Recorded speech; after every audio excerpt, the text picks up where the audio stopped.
So, good afternoon. I'd like to start by thanking the DevOps organizers for inviting me to this talk. I'd like to thank you for coming to it. I want to apologize if you're expecting to see José Pomar. We had to exchange the times of our talks because of a technical hitch that I suffered, and he very kindly offered to fill my slot, which was the one preceding this. So I have to say, you're going to get a different talk from his, and although I'll cover some of the same subjects that he covered, I'm going to do it in really quite a different way. So last night, I was trying to explain to Stefan about the difference between the different Lambda talks that we've got this afternoon, and I said, well, mine was really impressionistic. And he said, don't say impressionistic, they'll think you're going to talk about Monet and Degas. I'm not going to talk about Monet and Degas, but I'm going to instead talk about the Lambdas and the effect that the introduction of the Project Lambda features are going to have on the way that we handle collections in Java. And I'm going to do it without going into a lot of deep technical detail. In fact, I'm going to really try and go quite lightly on that. This talk will be suitable for people who haven't come across Lambdas before and don't know anything about them. And for people who do know about them, you may find there's a lot of stuff here that you know, and you may find some new intuitions, because that's what I've been struggling to acquire myself, and I'm keen, of course, to carry on to put over what I've learned. So this is who I am. This is my logo for collections after 8. I don't know if I'm not sure whether people are familiar with the After 8 brand here. It's supposed to be a very sophisticated kind of chocolate that has a very strong brand presence in the UK. So I'm kind of slightly worried that these slides are going to leak out to the brand owners. I'd be in serious trouble. But I changed the After 8 collection, which you can find very easily on the web, to call this Collections After 8, because I thought I would like Java to be, sophisticated and stylish. This is me. I'm mainly known in the Java world, if I'm known at all, as the co-author of what I like to say is the best book on generics in Java. It is the only book, but that's not the point. My current project at the moment, well, I realized that very belatedly, that Project Lambda was going to mean that the collections part of the book, which is the one that I'm actually more concerned with, and I had more emphasis in the writing of that, the collections part was going to change very substantially with the appearance of Lambdas, and so I thought I ought to learn about them with the idea of a second edition in mind. And so my current project, in learning about it, I thought, well, I should actually distribute something of what I've learned. And so my current project is the Lambda FAQ that you see there. This is a work in progress at the moment. And in fact, it's really in its fairly early stages. But I'm hoping that it's going to become an authoritative reference and a tutorial on the features of Project Lambda. I'm very happy to acknowledge the big help I'm getting from the Oracle language team, who really understand the importance of good public relations in this development. So I'm hoping it's going to become a kind of major online teaching resource for Project Lambda. And I'm welcoming contributions to it. They'll be fully acknowledged. You get full credit for them. I'm hoping that also that maybe something is finally going to make the business of writing books a bit easier. Perhaps by the time this is finished, I'll be able to have all the material I need for the second edition. And maybe not, because writing books is not like that. So I want to finish this introduction to myself by entering the only competition which I think I've got a serious chance of winning, especially with José Pomar. He gave a very good talk, an excellent talk on the first day of the conference, a university talk, and he started by introducing himself by saying this was the first computer that he worked on. And I think, having seen a couple of his presentations, I thought, I'm going to compete with him on the only ground in which I can. So this is the first computer I ever worked on. It was a Varian 620i. We thought it was pretty neat at the time. You can see it had an under 2 microsecond clock cycle and 4,000 words, 4K words of 16-bit length. No, it was pretty good, pretty good. And I played my first ever computer game on it. I thought it was really, I thought it was pretty cool. It was a duck shooting game. A kind of rather distant ancestor of Angry Birds. So the question I want to address today, and I know I'm going over some ground in a technical sense that's already been covered and may be familiar to you, but for me it was a really useful intuition. I couldn't understand, and I really still sort of don't understand, why is everyone so rude about us? You don't have to look very far on the web to find the kinds of things they say. 90% of all Java programs are written by morons, they say. They say things like, if Java had true garbage collection, programs would delete themselves on execution. They say, what do they say? Oh, yeah, right, lambdas aren't a new invention, COBOL had them. I had to correct quite a lot of spelling errors in that one. They say, and I actually really like this one, sufficiently advanced Java is indistinguishable from satire. And of course, they say, Java is the new COBOL. So what's all this about? Why is there this animus against us? I mean, apart from the fact that there's 9 million of us and not nearly so many of anybody else.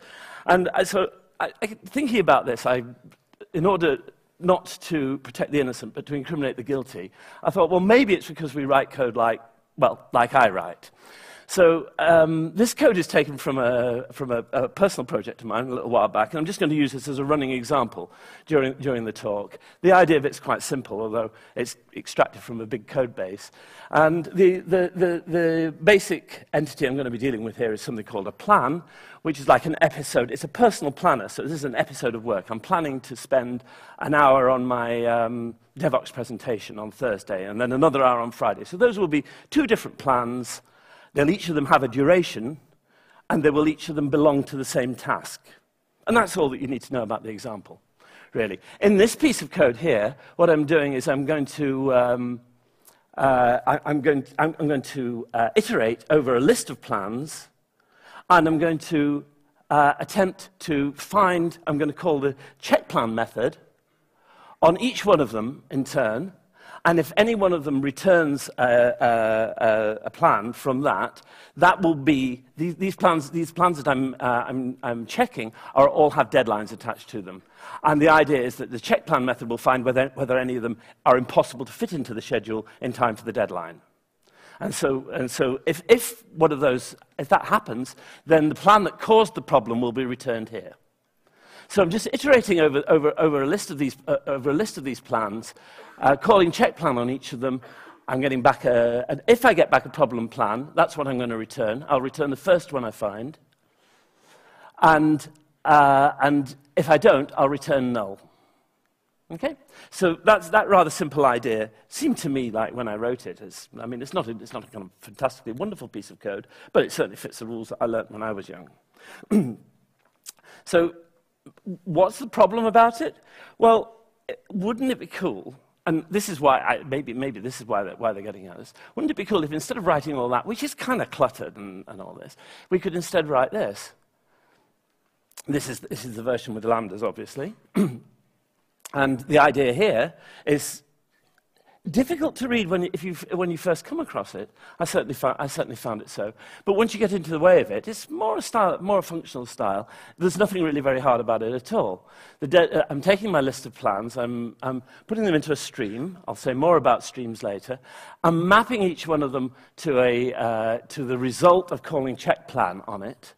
And then I'm going to filter the resulting stream, taking out all of those that are null and leaving in only the ones that are null. And then I'm going to find the first one. And optional here, which is a new type in Java 8, is either going to return an optional containing a plan which caused a problem plan, or it's going to return null. And this code, once you learn to read it, is really an awful lot nicer than this code. And courtesy of, if you were in the last talk, you'll understand very well the problems about this. But all the same, we still have a really big opportunity, in many cases, effectively to run this code in parallel with little added effort. So, I think if we could get to here from here, we might be able to stop them from kicking sand in our faces, as the old Charles Atlas advert used to say. In my presentation, the outline of my presentation is going to be, I'm going to talk about the magic ingredient. I guess probably let me just do a check to see how fast I can go over this. I'm sure I know the answer, but how many people already get the basic idea of what lambdas are about? Okay, so it's not in fact everybody. It's about half the audience. I'll do that. And then I'm going to look at two different results that we get from having lambdas: better APIs and easier parallelism, with lots of reservations about the latter, but not many about the former. So what is the magic ingredient?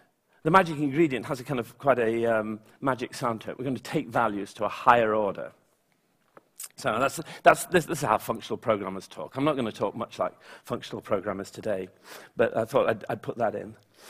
The key thing is, instead of supplying values to specific library methods, what we're going to do is we're going to supply behavior to general library methods. And that sounds like, well, that sounds like it needs a bit of explaining. That's where the higher order stuff comes in, because the functional programmers will tell you, well, everything's a function anyway. So behavior is only a higher order kind of value. But the English explanation, as I see it here, is really the one that kind of resonates with me. And the example I've chosen, a really simple example, is the remove method on collection, because everybody knows that, and everybody knows what it does. The collection internally iterates over its values, over its elements, until or unless it finds one or more that are the same as the supplied argument, that are equal to the supplied argument using the equals method, and removes those from the collection. And we've been using this for 1 million years, well, for 15 years, and we thought this was what you did with collections when you wanted to remove something. And there's a pretty slight change here. In the collection class, supposing we might have a remove if method, it's clearly more general, because this will take anything that can evaluate a condition. Essentially, we're supplying behavior instead of supplying a value. That's, as I say, the way I think about it. So predicate is an interface, a Java util functions predicate. It's part of the platform libraries in Java 8. With a single abstract Boolean valued method test, it's very important that it's a single one for what's going to come. And removeIf knows that what it has to do is take the interface instance that it's been supplied with, this P, and call test on it for each element in turn. So it's internal iteration again. For each element in turn, and for those elements for which test returns true, removeIf is going to remove that element. So that seems like kind of quite simple, and it seems very much in line with what we already know how to do in Java. Except for one thing, wait a moment. Right? Collection doesn't have a removeIf method. Well, I guess you all know the answer to this already, but what I'm going to say is there's a new facility in Java 8 called virtual extension methods or default methods, and it allows us to add new methods to interfaces. So that's quite a departure for Java, but I'm not going to talk any more about it today. I'm just going to assume that we can do that. It's really important. It's going to be very important for Java in the future, not only in this context, but for interface evolution in general. But it's not what I want to talk about today. I want to talk about how lambdas are going to help us. What virtual extension methods are going to mean is we're going to be able to, the library classes are going to be able to adapt to use lambdas. But it's not really what lambdas are about. So we have to our idea is going to be that we're going to make an instance of this predicate interface and pass it into removeIf. How do we make an interface instance? Well, we know how we make an interface instance. We've been doing this for 1 million years. We make an anonymous inner class. So we make, say, a new predicate of plan, and then we implement the test method, which is the single abstract method on the predicate interface, and return something suitable. And that's pretty familiar, but actually, it really isn't very nice. I mean, do you remember what you thought when you first came across this? I actually do remember what I thought when I saw that bit. You know, all those brackets are really not very nice. Maybe this is the reason why they're so rude about us. So, as a lot of people will know, what we're going to do is we're going to take the same idea or something very similar to it, and in the most simple terms, we're going to say, let's strip out the boilerplate. Why do we have to say all this stuff? Why do we have to say that we're supplying a predicate when the removeIf method expects a predicate as its argument? And the compiler could figure if we are actually supplying something that is type compatible with a predicate, then why are we saying that? And if we establish a convention that there's only a single method, that this, what I'm talking about now, is only going to work for interfaces which have only a single abstract method on them, then we don't need to give the name of the method either. So we could actually strip out almost all of what that says, almost all that boilerplate. What we're left with is the name of the argument and the body of the method. Okay, this is the simplest case, and in some cases there are more complicated things that you can do, and there are some limitations on quite how simple it can be. But I'm being impressionistic, and so this is the picture. This is the picture I want to give. And so we have to add in a bit of extra syntax to make sure that that the compiler can tell when the formal arguments end and the method body begins. That's the arrow there. And then what we end up with is that. And that's actually, in broad terms, that's actually pretty equivalent to the declaration of the anonymous in a class. But the thing is, if what we're going to do is a lot of this, if we've decided that the magic ingredient is passing behavior into methods instead of passing values in, then we're going to want to create behavior and pass it in a lot of times. And there's a big difference in creating lots of anonymous inner classes when they're such a kind of ugly and unwieldy construct, and doing it in this neat and tidy way. And that's going to be much more encouraging for a new style of programming. So basically, lambdas are just better syntax. There's a lot more to them than that, really, but I'm giving you the easy picture. So that is the magic ingredient. You may think, well, that wasn't very much. It's not going to make very much difference. And indeed, that's the reason why I'm giving this talk, is to try to explain why it is that such a simple thing as it seems could make such a big difference. So the better APIs that I want to talk about fall into two categories. We're going to be seeing very, very much more in the collections library of uses of a design pattern called pipes and filters. Very venerable and very long-standing, and I'll talk about that in a minute. And I'm also going to talk a bit briefly about more finely grained APIs. And then in the third part of the talk, I've talked about that. So what about pipes and filters? Pipes and filters was actually invented. It was an idea invented by a fellow called Doug McElroy back in the 1970s. And anybody who's ever used Unix as a power user or a system admin will have built many pipelines like this on the command line. So the idea of this is we're going to extract the process table. We're going to get the process table. Then we're going to run it through a couple of processes. Unix calls them filters. And what happens is that the process table will be passed through this pipe one line at a time. So the idea is one text line at a time will pass through the pipe, and it will be processed by this so-called filter. And then it will pass through, and this one is actually a real filter. It'll let some through, and it will drop others. The ones it lets through will be processed in some other way, and they'll be passed on to yet another filter. That one, it's easy to describe what it does. This one is pattern matching. It'll match all those that contain the string login, and this one will just take the first 10 and drop the rest. So the idea is a line of text passes through the pipeline and is possibly dropped, possibly processed, possibly dropped, and eventually comes out, typically on standard output or something like that. So, and the same kind of pattern actually appears in other places as well. So just to show that it's not only that it's not only from the 1970s that it's in use. More recently, in enterprise integration patterns, there's been a use found for that. We have something similar here. Objects coming in. In this case, the pipe is not a Unix pipe, but is a JMS. Java. It's a JMS stream, and again, successive operations are done on the messages and on the message stream in turn, decrypting, authenticating, and deduplicating. So it's the same general idea. And this has been a really durable design pattern for a lot of reasons, because it's got a lot of advantages. if you look at this and compare it with the alternative, which would be presumably to extract the process table and dump it into a file, take the file and filter its lines and dump the result into another file, and so on. There are big advantages, including there are no intermediate variables, so you don't have to create any intermediate files. And this carries over also to the Java case as well.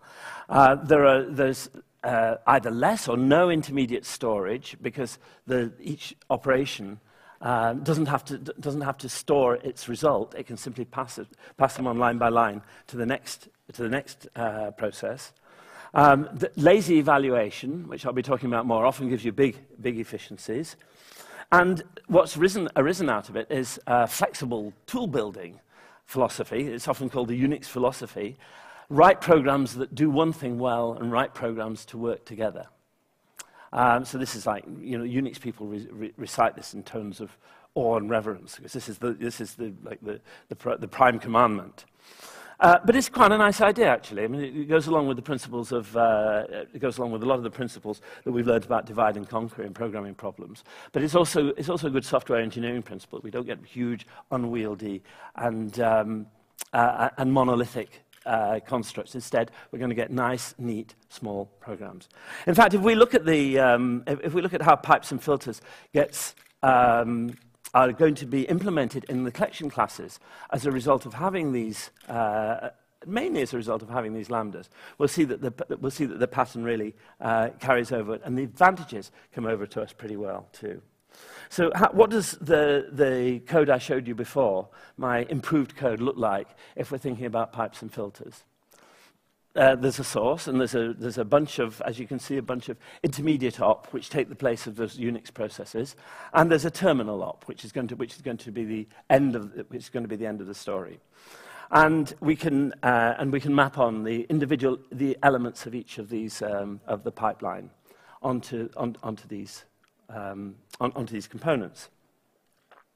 The pipe that carries that carries the values from the source down the pipeline is called a stream, and I'll be talking more about that. Each one of these intermediate ops corresponds to one of these functions on streams. So that one, for example, is a map op, because the function there is a map. And what it needs in order to execute is, as I guess you can imagine, it needs a lambda.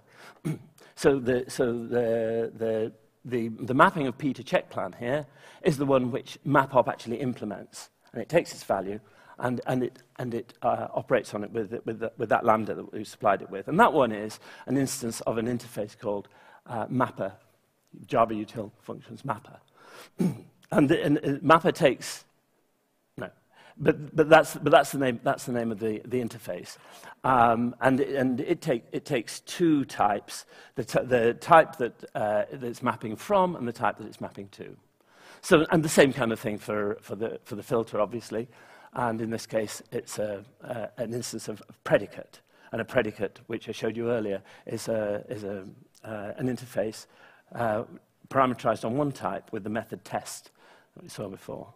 And the terminal ops also can have lambdas embedded in them. Find first isn't like that. Find first doesn't actually need a lambda because it has its behavior is baked into it. But there are others, like for example ForEach and some others that we'll look at, that actually also can be parameterized on behavior as well.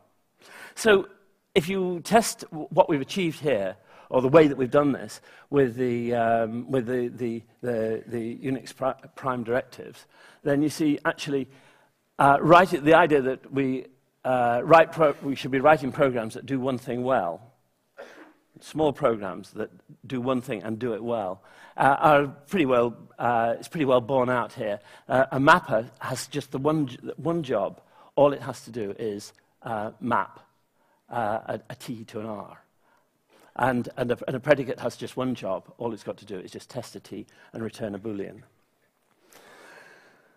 So, the one thing that's missing from this picture, I think, or certainly that I found when I was trying to draw it up, was I'm left thinking, well, what is a stream? That doesn't come over to me very clearly. And in fact, I've been to quite a lot of presentations, or watched quite a lot of presentations on this, and people do tend to skip over that particular point a bit. So what's a stream? Well, a stream is a sequence of values. That's perhaps not very helpful. And it's perhaps less helpful to say that it may be partially evaluated. So you can't think of a stream as being, in any sense, a collection of values like a list or a set or anything like that. It's a sequence of values of which you don't actually know what it's going to contain because they haven't been generated yet. And the execution of what we call lazy operations is what sets the pipeline up. And the lazy operation is one which returns a stream, usually takes a stream as its argument and returns a stream. And as you can see, especially if you're used to what are often called fluent interfaces, you can see something of the kind happening here. So map, for example, takes a stream. Sorry, I didn't mean it takes a stream. Let me explain what let me explain this in terms of how the pipeline is built up. That was misleading. I'm going to imagine that I've got a collection for the source of it. In this case, I'm going to say the collection. I'm just saying the collection is the source of the stream. And imagine that what we have here. And this is a very crude simplification of the code, extremely crude. What we've got here is something like a map stream iterator. So this belongs to the map function. And I missed out almost everything that it would contain. And you won't find this code in the code base, but this reflects an idea of what's supposed to be happening here. The important thing is that the next method of this map stream iterator will call the next method of the upstream element of the stream, the next one back behind it, and it will process it. In this case, this one, when it was constructed, was given its upstream element and a mapper, which is the thing it's really going to work on, and it's going to use the map method of the mapper. It's going to operate on the next element it can get from the upstream.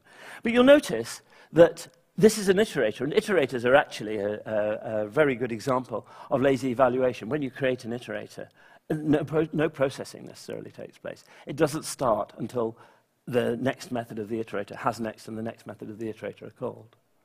So that fits in there. That's an arrow. That is an arrow from upstream pointing to the collection. And the next one, supposing we actually had a longer pipeline. In this case, we've got a pipeline with the filter in it. Then that too has a corresponding. In this case, a filter stream iterator. And I found it harder to code this in a way that would fit on a tiny corner of a slide because a filter drops an element that doesn't pass its test. So I kind of finessed this, and I said, well, we'll get the next upstream element, and we'll apply the predicate to it. We'll apply the test method on that, and it should be applied on P. And if the result of that is true, then we'll return P. If the result of it is false, then we'll just skip it. Well, of course, that's too simple because actually we don't know that the upstream element has a next. But I hope you get the idea from that. So each one of these iterators in turn is kind of waiting, essentially, to be kicked off. But and the setting up of the pipeline like this doesn't actually involve any processing. So you see that what I've done here is I've declared a stream. And I've declared a stream variable, and I've set the pipeline up with these lazy operations like filter and map in them, but no processing has happened yet, no evaluation yet. What makes the evaluation happen is that an eager operation comes along, and that is typically a terminal op, which is at the end of the stream, and will pull down we'll pull the values over. We'll pull some or all of the values down the stream. So in this case, find first. It can't work. You can't call the find first method without it actually starting to consume elements of the stream. Well, it only needs to consume one, but it's going to pull on the stream until one element comes down, and then it's going to quit. And that's actually the advantage of lazy evaluation, because you see, we haven't actually done all the processing that would have produced all the other values. Find first if find first says, I'm not interested, after it's found the first one, well, that's the job of the pipeline finished. So you can see that the idea is that data will be pulled along the pipeline by the eager operation at the end of it. And it turns out that the collection usage follows this pattern a lot of the time. I mean, it's hardly surprising, because we see how really useful pipes and filters have been through history. So it's not very surprising that they're also quite useful in a sort of vast mass of the Java code bases out there. So this is going to be a different way of programming collections. I mean, you can see that it looks and feels really rather different to the initial code sample that I put up. The nice thing about it is that there's already a huge literature and a huge body of knowledge about how to do this sort of thing out there. Unfortunately, it's in the hands of the functional programmers, but you know, we're going to have to talk to them. It might be as bad as that. Here's some examples of operations that you can do on streams. So filter you've seen.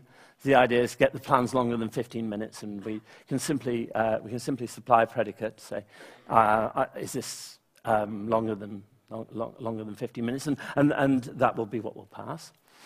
So that's a lambda defining that predicate instance. We can map things. I want to get the total duration of all. This one's different. I want to get the total duration of all the plans in the list. Well, I guess people probably know pretty much about reduction, but I'll just walk through it briefly. This is going to take each P and get its duration. So now, instead of having a stream of plans, we're going to have coming out of here. We're going to have a stream of durations, and we want to add them all up. And the way we're going to do that is with reduce. So the reduce operation takes what's called the reduction base, and it applies this function to the reduction base and the first element of the stream. In this case, the operation is to add two things together. So it adds the reduction base to the first element of the stream, and then it takes the result of that and does the same operation with the second element of the stream, and then it takes the result of that and does it with the third element of the stream, and so on. So this will total all the elements of the stream. So group by returns a map from each task. Since each plan belongs to a task, we might want to say, well, tell me all the periods of time, all those time periods when I'm going to be trying to carry this particular task out. And group by would give you that. It's good. It doesn't return a stream. It returns a mapping from each it returns a mapping from each task to a collection of its plans. And we've got limit and we've got skip, the first 5 plans, all but the first 5 plans, and so on. And there's a very large number of these. That I've drawn up a little table with them here, which has some of those that we've already met: filter, map, reduce, group by, limit, find first, and so on. And I stuck in a couple more. And the ones I chose because they're simplest. They only use one of these single access method interfaces that you see on the right-hand side here, because lots of them use more than that. And you'll see that some of them are lazy and some of them are eager. For each is quite interesting. For each just takes a block, and he said, well, it's called a block. It takes a function, and it just applies that function to each element. So it works by side effect. And sorted is interesting because it will just sort a stream and pass it on in sorted order. And of course, that takes a comparator. So you can see, I mean, what we're tapping into here is a big body of knowledge about how to do this sort of thing, mainly from functional programming. And what it's going to give us is a different style of programming with collections. It's going to be very widely applicable. Collections code is going to look really different once you're used to doing things this way. The proposition is that we're going to get much better APIs out of it, much better code, easier to read, more maintainable, easier to write once we're used to it, and more parallel friendly, because we will be relying less on mutability. So one of the things that I'm going to go on to say is that when you see a pipeline, that one of the rules for pipelines like this is, as far as possible, you want to be trying in each operation to avoid mutating the source of the operation. So the idea is to use things like map and filter and so on, and pass elements on. If you want to do any changes, pass them on rather than changing them in place. So for each is kind of not exactly deprecated, but we'll break that pattern of avoiding immutability. So that's pipes and filters. The second significant improvement is one that can be explained more quickly, and people may have seen this example before, but I think it's so nice that I really couldn't miss it out. It's the idea is to make more finely grained APIs. So sorting a list using a comparator is something that everybody's done lots of times. Once again, it's a kind of horrible anonymous in a class, and you see that what the compare method is doing here, it gets values. It doesn't get behaviors. It gets values, and it's got to extract the sort key. These objects, in this case plans, are actually going to be sorted on. It has to extract them and then do the comparison.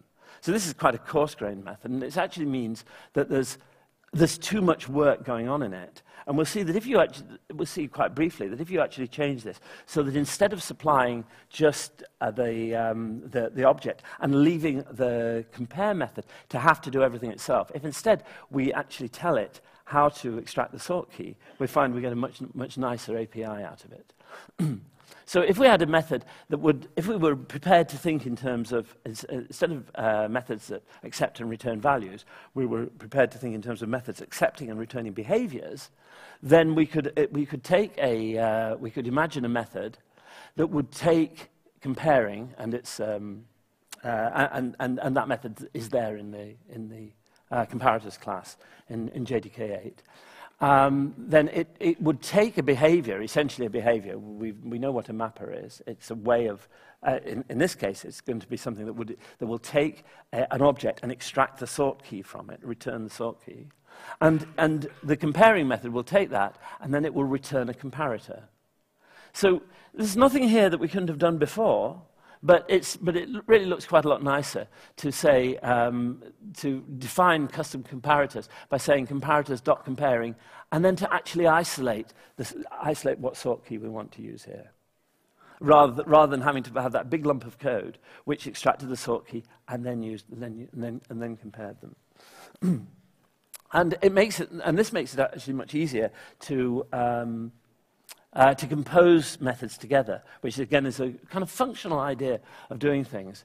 If we added, as they have done, a sort method to we already have a sort method on collections. We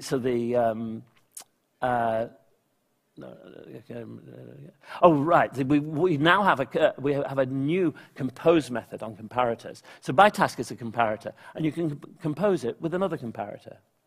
And basically what that means is that the first sort key, the sort key appropriate to this comparator will be used, and then as a primary sort key, and then this will be used as a secondary sort key. So the new comparator method has allowed us to do that, and it can get even neater, of course, with the addition of these default methods that I am determined not to talk about, and we can actually have a sort method added to the list interface, which is also going to happen. And in fact, it can be even neater than this, even nicer than this, if I was to allow myself to talk about the third element of what's going to be in Project Lambda, which are method references, which will allow us to dispense with the creation of the custom comparator. Instead, we can just use plan.getTask as a way of just saying p arrow p.getTask. So you can see that this is quite a lot neater, and I think this is going to lead to very much better APIs, and it's going to lead to a more functional way of putting them together and being able to act on them, being able to reuse them. We can reverse comparators, we can compose comparators, we can compose mappers, and so on. And this is and we're aiming again much more towards this towards the Unix tool building philosophy of small programs that can work together. So that's the section on better APIs, which I wanted to talk about. And the third one is I want to talk about more parallelism. And there'll be some overlap here with José's talk earlier, but I'm taking a slightly different angle. I just really want to explain what's happening. In the best case, he very suitably admonished us that the best case is not the only one. And there will be many times that this won't work. But when it does work, it's going to be quite nice. So I want to send you out on a high note, right? He will have depressed you because he said it wasn't going to work. And he's right. I mean, I'm not saying he's not right, but I want to cheer you up. So I'm going to say what happens when it does. So for each loop, what we need to, in order to understand how this is going to work, we need to understand the difference in external and internal iteration. I think that's probably been explained twice already this afternoon. So I won't give this too much time. So a for each loop, as you know, internally, it uses an iterator. So the idea is that you ask the list for an iterator, and then you call the hasNext method on the iterator, and you call the next method on the iterator, and do something with the result.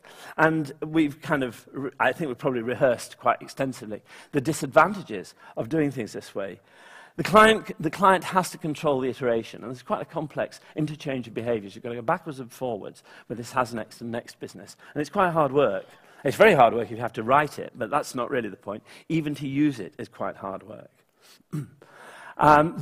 The loop is inherently sequential because that's how the collection must return its values to you on this basis. It simply has to go through them one by one. If you want any parallelism, you're going to have to implement it. The client in client code on the client side. You'll have to manage parallelization. That means you might use something like a fork join pool or something like that. But I'm going to explain to you in the next couple of slides why you really don't want to do that. You'd really prefer to have internal iteration instead, in which you can say to the you can supply behavior to general library methods, as I said at the start, and therefore let the collection do the iteration for you. You simply say what you want to have done to each element. So we've now got a for each method on collection, and we can supply to it an instance of a block, and a block is just simply it's an interface with an apply method on it. Nothing more than that. So it simply applies that. It simply applies that function. And the advantage of doing that is this form of iteration it gives a much simpler interaction. Obviously, it's only one call instead of all that complicated hasNext and next stuff. But now, really, what's important is the library can control the iterator. And it can do really complicated things if it wants to. As I guess you know the kind of thing, but I'm going to show you what it can do and why you don't want to have to do that. It can use its own iteration tactics, and they can be parallelism, and they can be out-of-order execution, they can be laziness, and we're going to look at parallelism. So just to take a very, very sketchy outline example, take a look at ConcurrentHashMap in JDK8 and see what it can do. If you call the parallel method on a ConcurrentHashMap, you get a parallel view of the same ConcurrentHashMap. And it's got methods on it like for each, and for each entry, and for each key, and for each value that are like that for each that I showed you before. But if you look inside them, you see something quite interesting. If you call, say, for example, you call for each value on a ConcurrentHashMap, and you supply an action, something you want to have happen to each element of the ConcurrentHashMap in turn. It creates a new ForEachValueTask, which I'll tell you about in a moment. It's a subclass of fork join task, so it's suitable for submitting to the fork join pool that you had to supply to the ConcurrentHashMap when you called parallel. And then it takes this for each value task and it submits it to that fork join pool, and the fork join pool executes for each value task on one of its threads. And then what happens is that. Well, actually, that's one tiny fraction of what happens, because the fork join pool has to manage the division of the tasks up that José described in the last talk and that I'm going to describe in the next one. The key thing is, I'm going to describe in a minute, the key thing is that if we just take the compute method, which is like where the work happens for each value task, then actually you can sort of see what's going on in a very sketchy outline way. This is the compute method, which does the real work. And you can see that what it's doing is, possibly repeated times, it's forking off a new for each value task. So when it creates another for each value task, a new one, a child, if you like, it's actually going to submit that to the fork join pool to be executed on a different thread. So it's splitting up in this case, it's splitting up the map into chunks and repeatedly splitting them up and submitting each chunk to a different thread of the fork join pool. So you're getting automatic parallelism out of this. And it can also, of course, actually apply some of the action itself. So that's how it works for concurrent hash map. For streams, it works a little bit differently. For streams, you can get a parallel stream by calling collection.parallel. And then what happens is that, the execution of this actually does, in the same kind of way, it submits, it breaks up the stream into chunks in the fork join pool, in the same kind of way, and then it submits each one of these chunks. I mean, in principle, it could actually be a single element, but in practice, it's going to be much larger than that. And it submits each one of these to one of these pipelines that I was talking about. And the nice thing about this, as I guess you can see, is that you can imagine that you've got a single thread which has got a relatively small section, chunk of data to work on, and to push down the pipeline. Now, all kinds of optimizations can take place in this. I mean, the most important single one is that the different loops that are required by each stage in the pipeline can be pushed together by a process called loop jamming or loop fusion. The VM can do this, and essentially what it'll end up doing is executing each of the stages of the pipeline within one big loop. And the reduced step at the end, in this case we've got a reduced pipeline, is caught by each of the is then joined together at the end of the fork join task, as you saw with the concurrent hash map, and you get the join then brings you back a single result.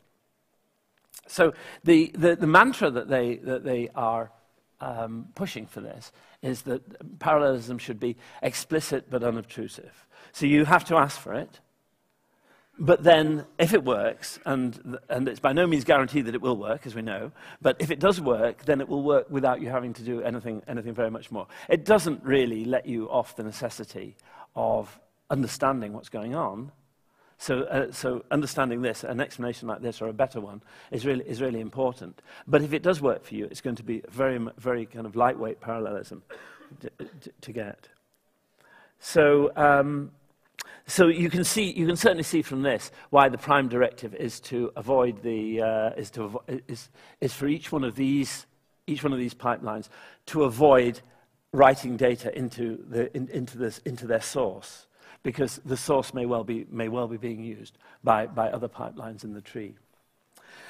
Okay, so that's my explanation of how stream parallelization is helped by the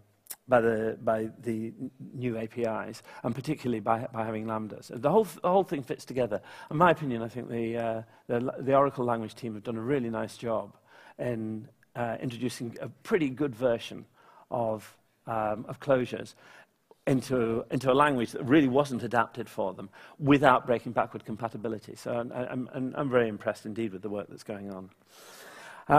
Lambdas seem like a small syntactic change, but they're going to make a big difference in the style of our code. They set the library writers free to innovate. So this is very important. The library writers can do very much more to help us than we can do ourselves, if you like. And this relatively small change means that they can now get, as for example with internal iteration, they now can get behaviors in that will allow them to do iteration optimally, whereas before we had to rely on client programmers learning how hardware architectures were evolving and so on, taking advantage of things like fork join pool. Very tough work, and it's much better to let the library writers do it. It's going to encourage a functional coding style, which is in turn going to encourage less mutability, and less mutability is always going to give more parallel-friendly code. So I think after this that they won't be. I think they won't be rude to us anymore. I know.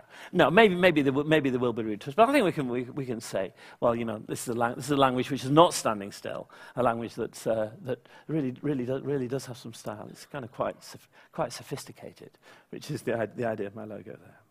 So the resources that I will point you to in order to learn about this are, you need hardly ask. They're going to all be on the Lambda FAQ. So that's I've got a page on there which I hope is comprehensive, and if you find it isn't comprehensive, then please write to me and tell me. And in fact, please just look at the Lambda FAQ anyway. It always needs improvement, and there's a lot more work to be done on it. I hope you find it useful, but I also hope that you'll feel like contributing to it. And thank you very much for listening.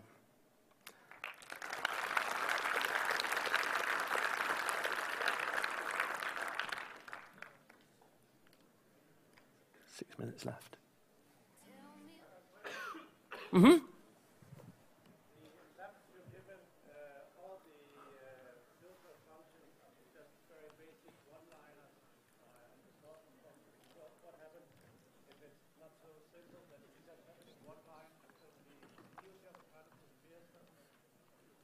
So the question is, the examples I've given are very simple, which is kind of appropriate for a talk. And does this style extend to more complex examples?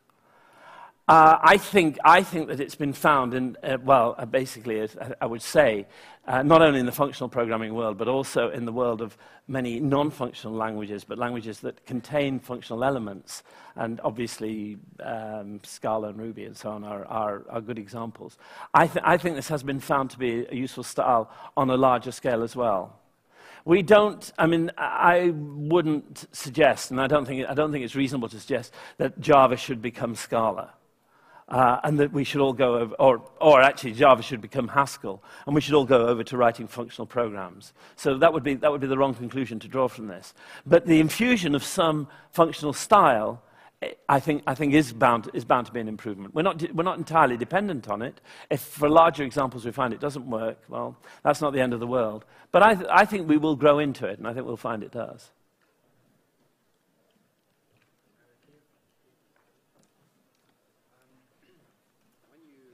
I didn't know that it was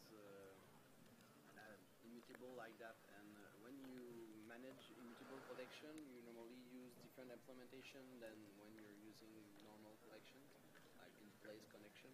So how is this implemented? Okay, so the question is that normally we have to go to some trouble to ensure that our collections are immutable. So we'll wrap them in an immutable wrapper or something. Or some arrays, but in pieces of, you won't do the allocation of the arrays the same way. You won't do the no. Indeed, we're going to have to change our programming style to get away from mutability. That's definitely true. So some of the techniques that we've used in the past aren't going to work any longer. And the whole style of the pipes and filters pattern that I showed you actually takes us away from mutability. But we have to go away from mutability.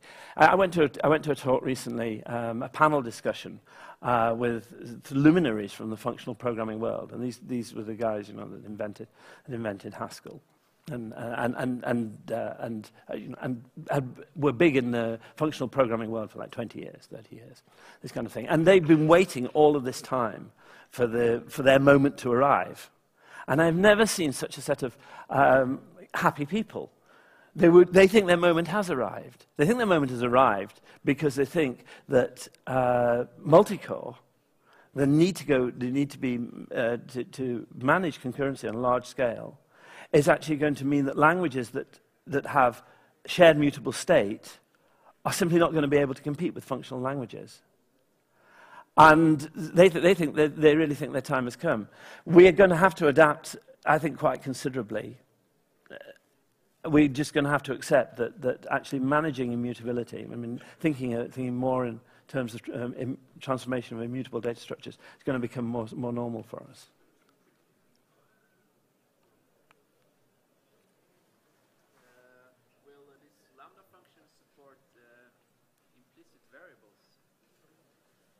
Implicit variables?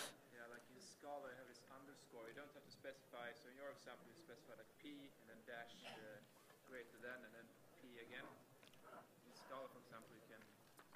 Okay, so the question is, will they support implicit variables of the kind that Scala has? And the answer is no, they won't. They've kept the innovations, the syntactic innovations, to the absolute minimum, and that's a deliberate decision.